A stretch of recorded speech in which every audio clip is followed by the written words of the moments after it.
quelque chose que les gens sentent comme étant troublé ou comme étant dangereux ou comme étant inquiétant. Donc, vous savez, je ne sais pas, l'année dernière, c'était Greta Thunberg qui incarnait la peur des modifications climatiques, si vous voulez, qui est devenue une icône.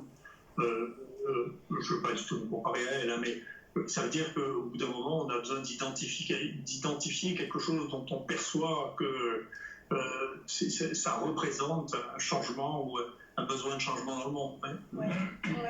Vous êtes un microbiologiste de renommée internationale, je le redis. Vous avez de nombreux travaux majeurs à votre actif. Pour certains, vous êtes le champion du monde de la médecine. Et pour d'autres, le docteur Maboul Dessiné. Alors, comment jugez-vous, docteur Raoult, le traitement médiatique de cette crise ?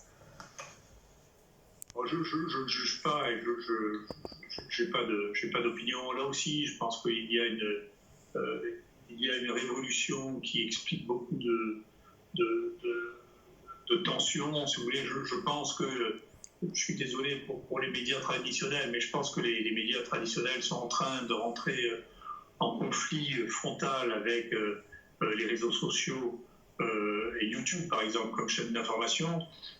Moi, je dois dire que la plupart du temps, les informations sont de meilleure qualité sur YouTube que sur les médias.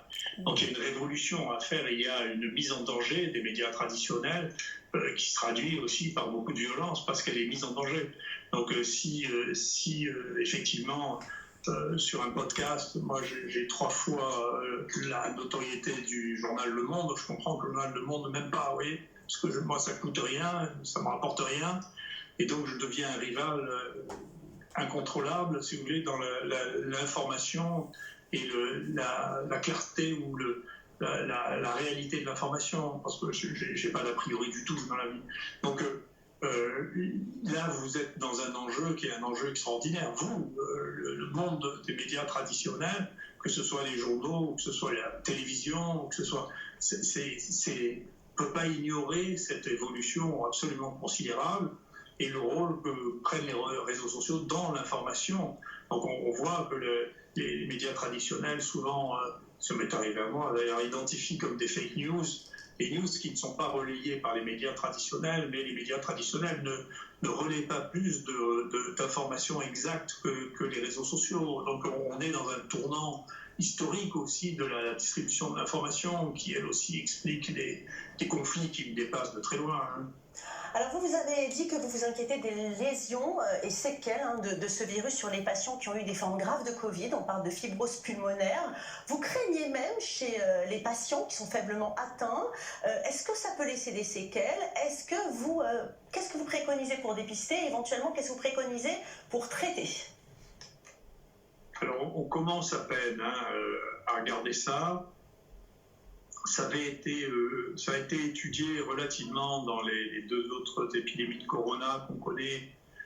Et il est possible qu'il y ait beaucoup de fibroses respiratoires qui ne sont pas expliquées, dont la cause est des infections virales non diagnostiquées, c'est bien possible. En tout cas, c'est vrai qu'il y a une proportion non négligeable chez les gens qui ont fait des formes graves. Mais il y a une très grande discordance que nous, on a noté, les Chinois avaient noté ça aussi. Je pense qu'il n'y a que nous, les Chinois, qui ont fait ce travail de faire systématiquement des scanners à basse dose, de manière à peu irradier les gens, chez les gens qui étaient relativement peu symptomatiques. Et il y a une discordance considérable entre l'état des lésions et l'état clinique au départ. Il y a des gens qui ont l'air d'aller très bien au départ, et qui ont des lésions au scanner très importantes. Donc on est en train de regarder chez ces patients s'il y a une évolution vers la fibrose, et c'est une des vraies questions. Ça voudrait dire qu'il y a des gens, y compris, qui n'auraient pas été diagnostiqués parce qu'ils étaient peu symptomatiques et qui n'auraient pas été testés, qui pourraient évoluer vers des cirrhoses. En tout cas, on est en train d'explorer ça pour savoir qui devrait pratiquer ce type d'examen pour être sûr que ça n'évolue pas vers la fibrose. Après, il y a des médicaments qui pourraient empêcher l'évolution vers la fibrose, mais pour l'instant, ce n'est pas extrêmement clair.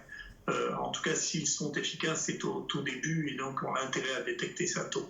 Professeur Raoult, comment voyez-vous l'avenir du coronavirus ? Comme une maladie saisonnière, comme la grippe de Hong Kong, elle va revenir dans 2 années puis ensuite s'évanouir, ou bien le virus va être conforme à l'histoire, il va mourir de sa belle mort et ne plus jamais faire parler de lui ?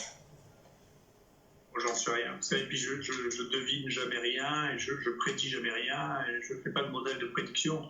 Tout ce qu'on peut faire, c'est comparer les choses par rapport à d'autres histoires qu'on a connues. J'en sais rien du tout. Ça dépend de phénomènes que l'on ne connaît pas. C'est-à-dire, pour l'instant, on n'a pas trouvé de portage chronique chez les humains, donc ça veut dire que bien alors le virus circulera autour de la Terre et reviendra dans les pays où il est déjà passé, ce qui est possible, ce qui ne paraît pas très évident pour l'instant, parce qu'on n'a pas l'impression qu'il y a eu de deuxième épidémie où que ce soit. Quand les épidémies ont été finies, il y a des cas sporadiques, quelques cas groupés, mais il n'y a pas de deuxième épidémie. Donc on n'a pas cette impression-là. Et puis, donc si la diffusion ne s'est faite que par les hommes et qu'il n'y a pas de porteur chronique, bien entendu, la maladie peut disparaître. Mais il est possible, encore une fois, que l'Inde a un début très décalé et peut-être qu'on aura des cas secondaires qui reviendront d'Inde, je ne sais pas, cet été. Je ne sais pas, c'est imprévisible. Il y a beaucoup de maladies respiratoires qui sont saisonnières dans les pays tels que l'Europe du Nord ou dans les pays de la zone tempérée. Mais l'évolution d'une maladie nouvelle, vous voyez d'ailleurs que beaucoup de résolutions qui ont été prises avant de prendre le temps de l'observation ou sans utiliser les observations de ceux qui avaient eu le premier choc de l'épidémie, c'est-à-dire à l'Extrême-Orient, nous ont amené à avoir des réflexions qui n'étaient pas exactes. Donc il y a des choses qu'il a fallu que nous redécouvrions par nous-mêmes, en particulier, y compris dans la prise en charge des malades. On a appris à prendre en charge, en particulier sur le plan du risque de la coagulation qu'on ne connaissait pas. Oui. Et la question de l'immunité des patients atteints du virus n'est toujours pas tranchée. Quelle est votre idée là-dessus, professeur Raoult? Pour l'instant, on ne connaît pas de gens qui rechutent. Donc ça veut dire que c'est une maladie aiguë et immunisante, comme la plupart des maladies aiguës. On voit que les gens ont des anticorps. Une bizarrerie que l'on a trouvée, nous, c'est que les gens qui vont mal ont beaucoup plus tôt des anticorps et beaucoup plus d'anticorps. Ce qui veut dire qu'effectivement, les traitements, ce qui explique pourquoi les traitements antiviraux qui ont été programmés dans les formes tardives de la maladie ne pouvaient pas vraiment marcher, parce qu'en réalité, le problème n'est plus le virus à ce stade-là. Le problème est lié à la réponse immunitaire. Oui. Donc, il y a une réponse immunitaire très très très forte, très violente, y compris avec des anticorps.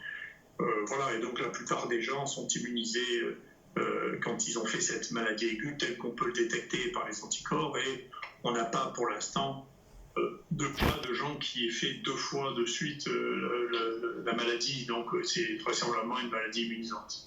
Dernière théorie publiée dans la revue American PNAS ce mercredi, le fait que le simple fait de parler génère des gouttelettes qui restent dans l'air et serait donc vecteur de transmission du virus. Quel est votre avis là-dessus?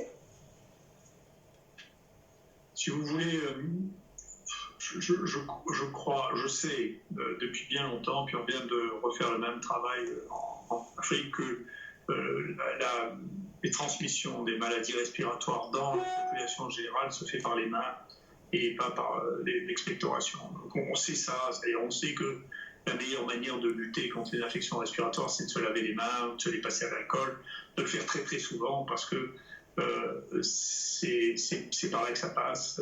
C'est probablement ce qui explique dans un certain nombre de collectivités qu'il y ait des contaminations groupées. Nous, on a republié ça. On vient de refaire une étude dans 2 villages africains qu'on a pu comparer sur la fréquence des infections respiratoires selon qu'on se lave régulièrement les mains ou pas. C'est un travail qui a été fait bien avant, qui est publié dans Lancet. C'est extrêmement efficace. C'est les mains le problème. Donc c'est une des raisons du débat sur les masques. Les masques sont indispensables pour les contacts très proches. C'est-à-dire en particulier, on a démontré l'efficacité du masque et donc le risque des gouttelettes pour le personnel soignant. Donc pour ça, c'est une chose qui existe. Pour le reste, c'est ce que l'on sait, pas ce que l'on déduit de travaux à partir desquels on fait des conclusions sur des éléments expérimentaux. Ce que l'on sait, c'est que ce qui prévient la maladie, il y a 2 choses que l'on sait, c'est que dans le personnel de soins, il faut porter les masques parce qu'on est à 10-20 cm de la bouche des gens qui toussent, et que quand on est dans la communauté, c'est le lavage des mains qui protège, et même dans la famille, c'est le lavage des mains qui protège de la contamination. Merci. Et ça, ce sont des choses prouvées, ce n'est pas des choses hypothétiques. Merci beaucoup, professeur Raoul, d'avoir accepté de répondre aux questions d'i24 News. Merci.